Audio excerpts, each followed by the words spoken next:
Hey everybody, welcome back to this month's movie moment. This month's movie moment is also going to be slightly bookish, as I am going to be discussing some book to movie adaptations in which I have both read the book and watched the movie.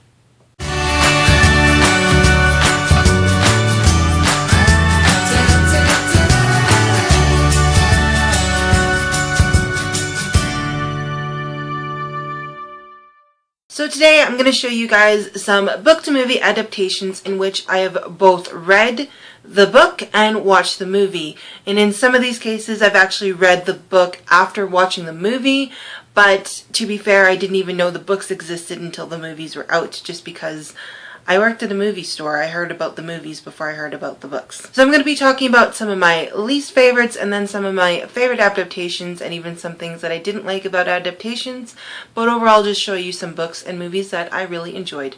I really enjoy book-to-movie adaptations, and I enjoy them if they are done well. I also don't mind if in some cases the book-to-movie adaptation deviates a little bit from the book. I understand that they are different mediums, they are different art forms, and in some cases you have to make some changes to make it work in that medium and art form. So I'm okay with some adaptations just not blatantly destroying the book. 2000 release of Holes. Holes was the novel by Louis Sekar, and Louis Sekar also did the screenplay for this own movie. Holes was an excellent adaptation featuring Shia LaBeouf as Stanley Elnatz and Sigourney Weaver as the Warden. It had a great cast of characters. It had a bunch of characters people that I didn't even know about, so I like it when you have a cast that isn't really well known in your face. It is a Disney adaptation, so at this time Shia LaBeouf was on the Even Stevens TV show, so it did have its typical Disney cast of characters, and Disney television stars brought this movie to life. This movie was almost verbatim exactly on point the book, which was a middle grade book that I grew up having read to me when I was in junior high. Absolutely loved it. I had a fantastic teacher who liked to read to us in class, and it was just one of my favorites that she had read to us. The movie did it justice. The actors did all of their characters justice, and the world was really brought to life.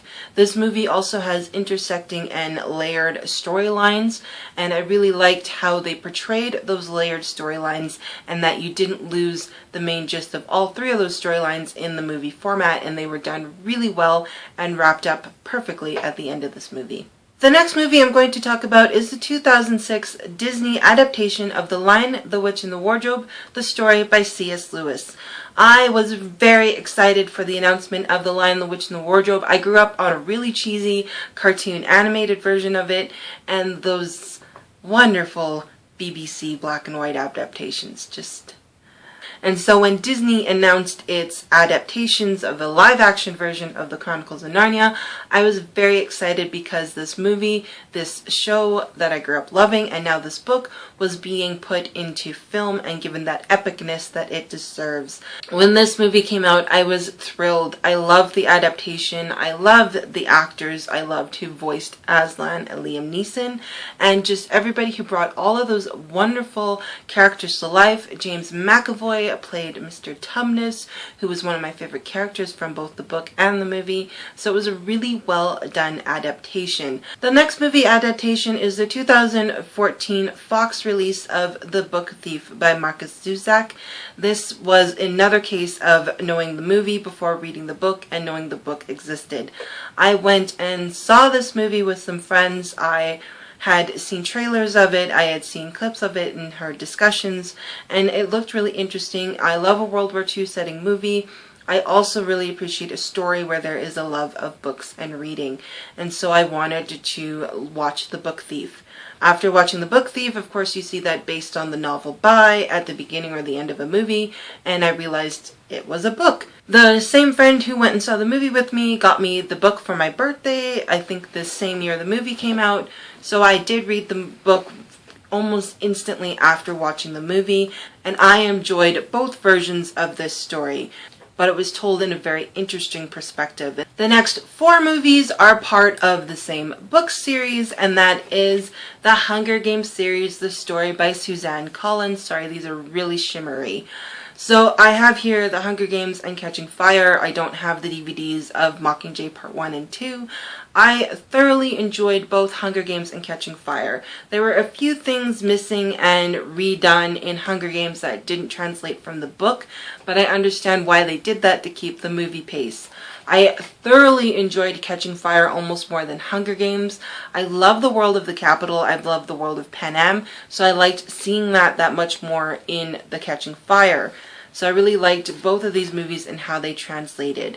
For Mockingjay Part 2, I loved the ending so much better than I did in the book. I was left wanting when I finished the book, and I was left kind of disappointed on how it wrapped up. It didn't leave me satisfied in the ending. After seeing it visually on screen and how they kind of took that translation and changed it, and they still kept very true to the story, but the translation of that on screen left me feeling both satisfied for the book and satisfied for the movie ending. So I liked how that ended so much better in Mockingjay Part 2. The next movie adaptation was a hit and miss for me, and that was the Hobbit trilogy by Peter Jackson, based on the books by J.R.R. Tolkien. I absolutely loved Unexpected Journey, because at the point when Unexpected Journey came out, I had actually read up until the ending of this movie. I didn't grow up with the books. Again, this was another, didn't know these books existed until the movies came out. I know it's kind of weird, but that's how my life grew up. I grew up around movies rather than books, so I didn't know the books existed until the Lord of the Rings came out. But after the Lord of the Rings came out, my mom decided to start reading The Hobbit to us, and she only got as far as the point in the end of the Unexpected Journey movie. So when the movie came out, I had an understanding of the book, I had an understanding of the characters, I had my favorite lines in my head of what I wanted the characters to say, and the translation of that part in the book to this part of the movie was perfect for me. The part with Gandalf reading Bilbo at the door and the whole good morning conversation. When I was a kid, I caught the whole line of the game of golf being invented, and I loved it because I understood that joke. So I really wanted Peter Jackson to keep that line in the movie, and I wasn't too sure if he was. So when Gandalf says it, it was like a little victory for me, and I was so excited, and it was a great childhood memory, kind of brought to life. And of course, the Riddles in the Dark scene was probably my favorite scene out of the book and in the movie.